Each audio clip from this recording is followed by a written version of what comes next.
without any bait? Of course you didn't. Every fisherman knows there's nothing about a bare hook to attract. On the hook there must be some kind of bait. An artificial fly, a worm, a minnow, or a frog to attract the fish and cause him to strike. Without this bait, you'd come home at the end of the day disappointed. When you're searching for work, you're fishing for a job. What you catch will be determined largely by the bait you offer. Your personality, training, and experience are your bait. If you have little or no training, you probably will catch little or nothing in the way of a job. The fisherman uses special baits for the game fish. To get the better jobs, you must also use special baits in the form of special qualifications. There are fewer game jobs to be caught. The fisherman has the ambition to catch the game fish. In the same way, every person has the ambition someday to land the big job. There's beginner's luck in fishing, and beginner's luck can't count on luck. Getting a job is your training. In choosing your life work, there are many things to be considered. First of all, you must know yourself, your strong points, your weaknesses, your likes and dislikes. Let us consider first your own native abilities. Tests have been developed which help you to measure your abilities. Of particular value are those called aptitude tests, which help you measure your abilities in special fields. Mechanical aptitude tests are a sample of this type. These cannot tell you exactly the occupation to choose, but they give you an idea of the type of work you can do best. They also help to guide you away from some fields in which you won't be successful. Each person has the ability to do just so much work, which is called his level of capacity. If he tries to do more than he is really able, he will be unhappy in his work. He will also be dissatisfied if he knows he could handle a better job than the one he has. There are tests which will help you choose work which fits your level of capacity best. How simple it would be to choose your life work if taking tests were the only thing you had to do in analyzing yourself. But they are only the first step. Another step in analyzing yourself is the examination of your own educational record. Your grades in different subjects, back as far as can be traced. If you've gotten this, your teacher is with you in looking it up. What does your educational record show? Have your grades been about the same all along the line? Or do they look like this, up and down, like the crest and trough of an ocean wave? In what subjects have your grades been up? In what subjects have they been down? Why have they been up or down? Are you especially interested in certain subjects? If you don't like mathematics and your grades are low in this subject, you probably won't be very successful in those fields based on mathematics. Why are you interested in some subjects and not in others? You must answer these questions if you really wish to get acquainted with yourself. When you get a job, you will be judged in comparison with other workers, just as in school your work is graded in comparison with that of your classmates. All workers in any group are so judged. One will be considered the best in the group, another the poorest, with the rest arranged in between. This first today may not be first tomorrow unless he keeps on his toes and is alert to the changes which are constantly taking place in every line of work. Therefore, you should know what your rank in your class is in order that you may strive to raise or maintain it. Do you belong in the upper 1/4? Upper 1/2? We hope you're not near the bottom. Another very important question you must ask yourself concerns your character. You will probably agree that honesty and loyalty are two of the strongest points of character. Are you honest with yourself? Are you honest with others? Are you loyal? The next point concerns your interests and accomplishments. In what are you especially interested? What can you do well? Do you like to work with ideas? Or would you rather work with things? List the things you like and that you do well and study them for a possible life work. We all realize that interests change frequently, but if the interest is strong and is based upon some real ability or accomplishment, it will grow. In fact, the more skilled you become, the faster your interest will grow, and so it may help you in picking your life work. Your social assets are very valuable in helping you to know yourself. Do you get along well with the gang, or do you have frequent fallouts? Do you prefer going with the crowd? Or would you rather spend the day alone, doing something you like to do? Do you do your best work when working with other people or when working alone? This is important in determining your future work. For one who likes to be alone would be unhappy in a job which required him to work as a member of a group and to be dependent upon others. The research worker is generally of the type who prefers to work alone. The successful salesman is largely dependent upon his ability to make a pleasing impression upon those with whom he comes in contact. Determination to succeed is an important factor in success. When things go wrong, do you say, "I can't"? If your grades fall below your expectations, do you say, "What's the use"? Every subject in the school has its part in rounding out your education. Do you say, "I don't see any sense in studying something I'll never use"? How do you know you'll never use it? When the road ahead of you is not entirely clear, do you continue to do your best? There is no place in success for a quitter. Are you a quitter? Your financial assets must receive consideration in choosing your life work. Does your choice require long and expensive training? Will you have the money? Will you need considerable money for equipment when you have completed your training and are ready to start work? Will you be able to finance yourself until you have an income from your own work? Many people train themselves for jobs and then are forced to do something else for lack of finances to get started. Every person should have one or more hobbies which he can do well and from which he derives pleasure and satisfaction. A hobby helps you relax after a hard day's work. It may also provide a job to fall back upon in case something happens to your regular means of earning a living. Many people today are working at things which were their hobbies a few years ago. May we ask, what is your hobby? What do you expect to get out of your life work? Many would answer money. Money is important for the things that it will buy, and a certain amount of it is therefore necessary. As important as money, however, as a return for your work, is the satisfaction that comes from doing an interesting job as well as or better than others are doing it. If you set such satisfaction as your goal, expect the financial part to serve itself. Considerable time has been given to the problem of knowing yourself. It is the most difficult problem facing you, but it must be faced. Now, let's turn to some of the questions involved in studying occupations. It is well to get clearly in mind that each one of you can do several things successfully. No individual is limited to one occupation alone. You are at the point where the road has many branches. Any one of the several branches will get you to your destination, but many of them would lead you away from your goal. How can you find the right roads? If you wish to get the most out of your study of the occupations, you must follow some definite plan.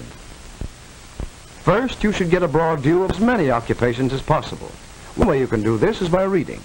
There are many books and magazines which give quite clear word pictures of various fields of work, but this is not enough. You should talk to successful people in many lines, asking them questions about their work, the training required, where to get it, and the rewards of their occupations. Your school again will be glad to assist by arranging such conferences for you.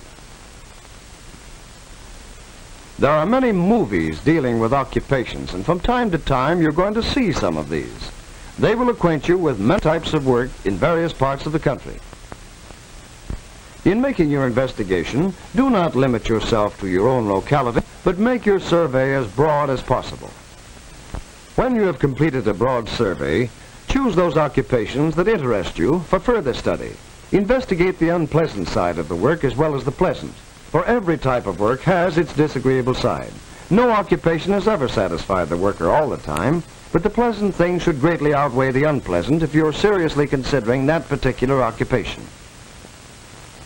This step will cause you to cross some off your list because you feel that the disadvantages outweigh the advantages. Make an intensive study of the remaining interesting occupations. You will now want to ask some questions concerning them. What does the worker do? Is the occupant crowded? What are the starting points and lines of promotion? What are the future prospects for earnings and advancement?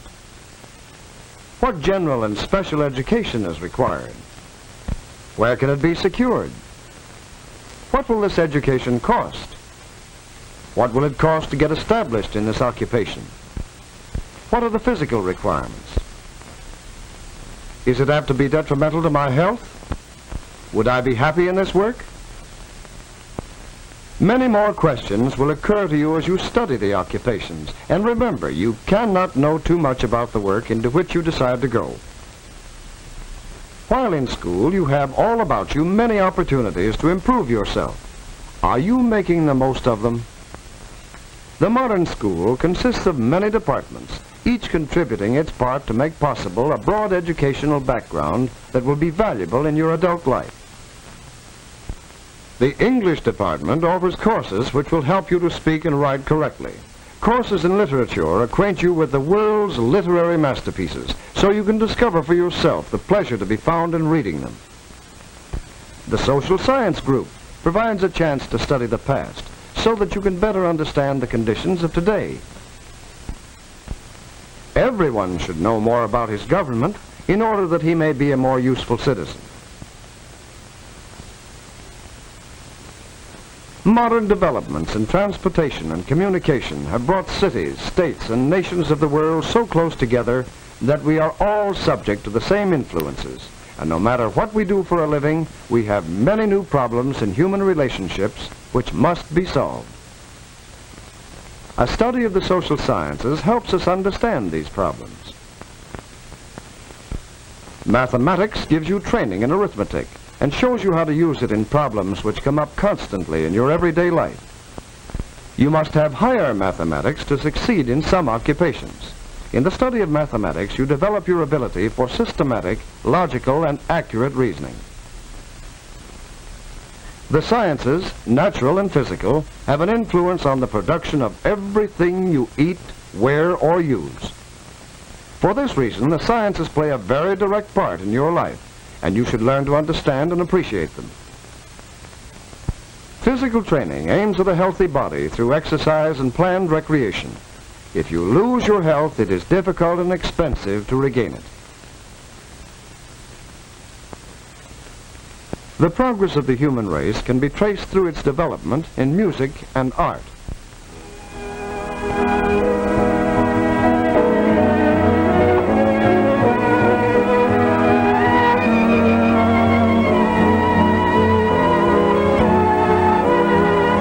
Only a few people can become cis books in many fields will be found, and the individual is free to read according to his interests.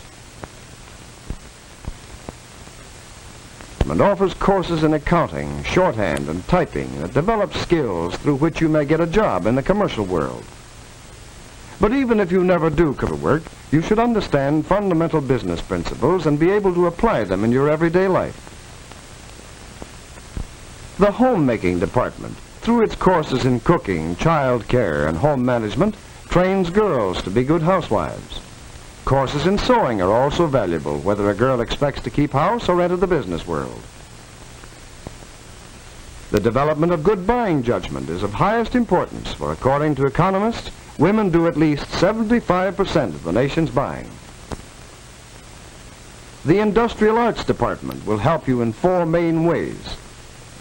First, to learn about industrial design, materials, processes, and products, so that you will know more about manufacturing and industry and their effect upon your own life.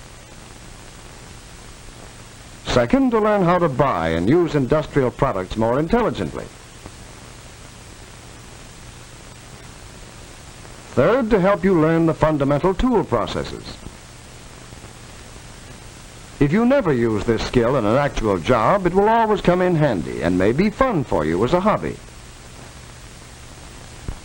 And fourth, you have a chance to try out your ability in a number of kinds of industrial work which may guide you in the choice of one for making your living.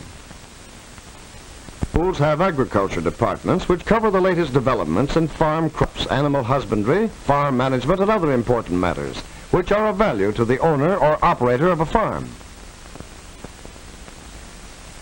Now comes another very important part of discussion of your life work. What is education? Education starts very early and continues throughout life, from birth to death. Education is the total of all your experiences, both real and imaginary, in school and outside of school. In fact, life itself is education. Many adults go to night school to acquire additional training to improve themselves. For the more experience or education you have in regard to any problem, the greater your chance of solving the problem correctly. We all know that coordination of the mind and body is necessary in most of the games we play. It is just as necessary in most jobs. To do your life work successfully, you must at all times have perfect coordination. The importance of coordination is shown in a study of the type of work done in over 4,000 occupations listed by the Census Bureau. Suppose that these 100 figures stand for all the workers in those 4,000 occupations, most of the workers in the country. Out of every 100, only 13 workers have jobs based entirely on mental skills, or which require them to work with their minds alone. Only 18 out of every 100 have jobs based on manual skills, in which they work mainly with their hands. All these that are left, or 69 out of every 100, do work requiring that the hand and mind be trained together for perfect coordination. You will probably be one of the 69, for perfect coordination is necessary for the dentist, the typist, the industrial worker, the homemaker, in fact, for almost everyone. Just as a building must be built on a carefully planned foundation, so must your life be built on careful plans. Let us see if we can plan the foundation of a successful career for you. As the first block of your foundation, you must have health. Without health, no one can be entirely successful. The second block is character. Develop your character. Your general education is the third block of your foundation. Keep your educational record clear. The fourth block is citizenship. Are you a good citizen? Next comes your special interests and abilities. Are you finding and developing? Ambition is the spark plug of the human engine, the force that makes things happen. Do you need a new spark plug? You may have special abilities and ambition, but are you willing to work hard to succeed? There is no shortcut to success. You should know yourself better than anyone else knows you. Get acquainted with yourself. The bigger the job, the more training required. Are you planning to get that training? On top of this base, you can place the stone of success, confident that your foundation is well laid. Examine your foundations, and never for one moment believe anyone who may try to tell you that you can't achieve success in this country today. It's true that competition is keen. The standards by which you will be measured are high. Opportunity isn't likely to knock at your door. You'll have to go out and hunt it for yourself. But the opportunity is there if you're prepared to take advantage of it. There are thousands of occupations awaiting the workers who are qualified to fill them. There are jobs in journalism. Months turn out thousands of newspapers every day. A reporter today has to work hard to get the news. He has to be able to write so people will read his copy. But so did reporters 50 years ago. There are jobs in livestock farming and dairy farming. The farmer works long hours, but so have farmers for centuries past. There are jobs in new lines of work. Radio and television. Millionaires have always been few in number. Somewhere in this great land, there is a chance for you to make a living and lead a happy life. Americans have always made their own opportunities. It's up to you to make yours.